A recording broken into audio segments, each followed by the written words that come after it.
Apa kabar para pemirsa? Saya Tony Damsir. Kini Anda mengikuti Warta Berita PTS tanggal 7 Maret. Perusahaan semikonduktor TSMC mengumumkan akan melakukan investasi sebesar 100 miliar dolar Amerika yang telah menarik perhatian dunia. Presiden Lai Ching-te beserta dengan CEO TSMC, Wei Zhejiang menggelar jumpa pers di Istana Kepresidenan. Lai menekankan bahwa investasi ke Amerika bukan disebabkan karena tekanan dari Amerika. Wei Zhejiang menjelaskan langkah investasi tersebut adalah untuk menanggapi kebutuhan pasar dan dirinya tidak khawatir akan persaingan atau subsidi yang dijanjikan. Ia hanya mengharapkan adanya keadilan. Proyek investasi TSMC di Amerika Serikat telah menarik banyak perhatian. Presiden Lai Ching-te mengadakan jumpa pers di Istana Kepresidenan untuk pertama kalinya dengan Ketua dan CEO TSMC Wei Zhejiang. 现在加大投资，各位知道为什么吗？因为美国的客户需求量非常的大。 Wei menyampaikan investasi di Amerika tidak akan memengaruhi strukturalisasi di Taiwan. Saat ini total ada 9 pabrik manufaktur canggih, diantaranya ada pabrik nanometer 2 di Hsinchu dan Kaohsiung, pabrik nanometer 1,4 berlokasi di Taichung dan Hsinchu, juga ada 3 pabrik CWOS pengemasan canggih. Total investasi di Amerika mencapai 165 miliar dolar Amerika. Proyek investasi terbaru mencakup pembangunan 3 pabrik wafer baru, 2 fasilitas pengemasan canggih, salah satunya akan dijadikan pusat tim lead bank. Wei menekankan strukturalisasi TSMC di luar negeri ditujukan untuk menanggapi kebutuhan pelanggan di sana. Terkait apakah akan mendapat subsidi yang dijanjikan oleh pemerintah Amerika, Wei mengaku hanya mengharapkan agar segala sesuatunya diproses secara adil. Presiden Lai menyampaikan Wei menjalin hubungan erat dengan pemerintah dan menjelaskan proyek investasi TSMC di Amerika. Namun pihak luar masih penasaran apakah proyek ini merupakan tekanan dari Amerika.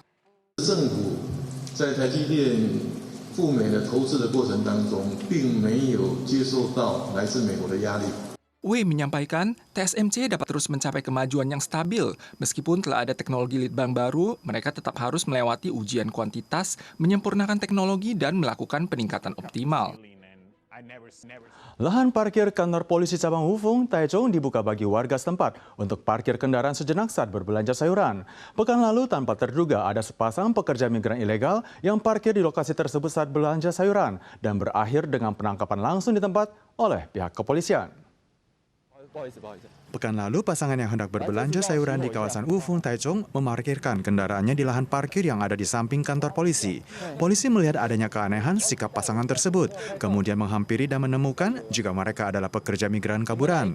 Pasangan tersebut langsung ditangkap, dan polisi juga berhasil menemukan bungkusan kopi yang mengandung narkoba serta ketamin. Dari hasil penyelidikan, pasangan tersebut yang berasal dari Vietnam telah menjadi kaburan selama 3 tahun di Taiwan. Selain itu, pada PMA pria ditemukan memiliki narkoba dan tengah dicari oleh pihak Kejaksaan Taichung atas kasus narkoba dan penggelapan. Usai interogasi, polisi segera mengajukan PMA tersebut untuk diproses sesuai hukum.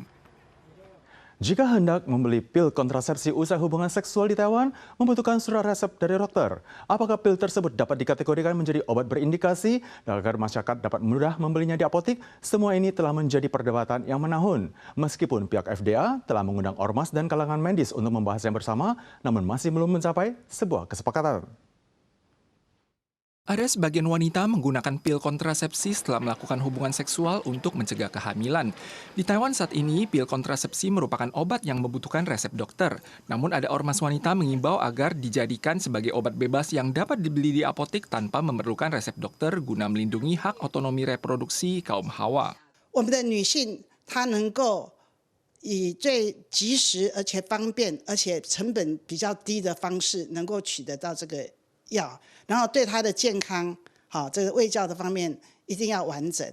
Sejumlah negara termasuk Jepang telah mengkategorikan pil kontrasepsi sebagai obat tanpa resep dokter. Survei tahun lalu menunjukkan lebih dari 65% warga mendukung pelonggaran akses terhadap pil kontrasepsi.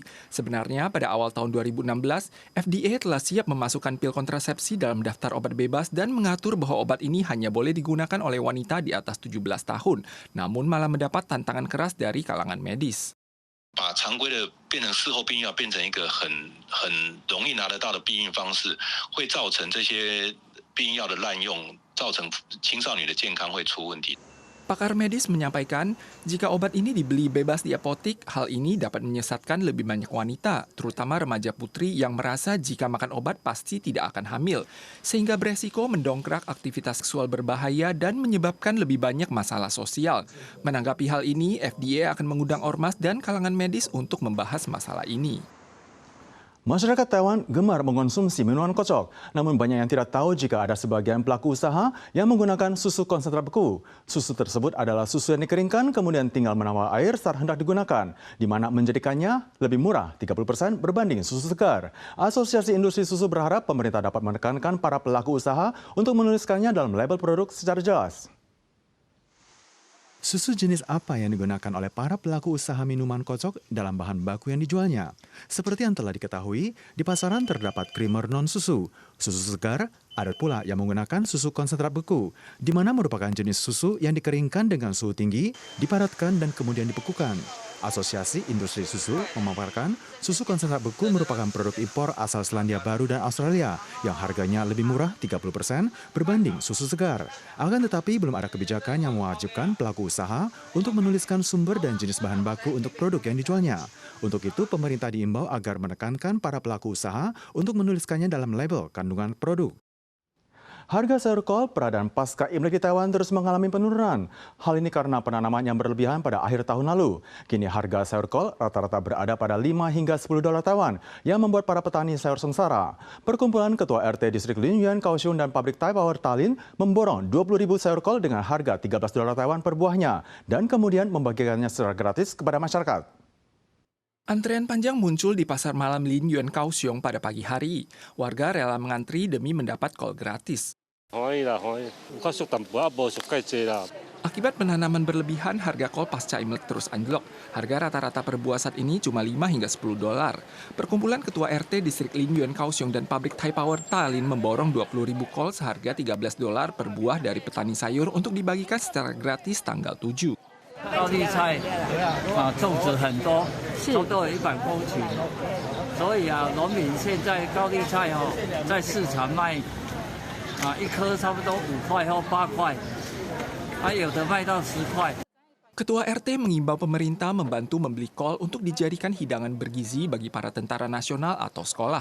Jatuhnya harga kol telah membuat petani sengsara. Ditjen Pertanian dan Pangan menyatakan akan membantu petani mengekspor kol ke Jepang yang harganya saat ini sedang melonjak. Harga sayuran berdaun diperkirakan baru akan kembali ke kisaran normal setelah pertengahan Maret.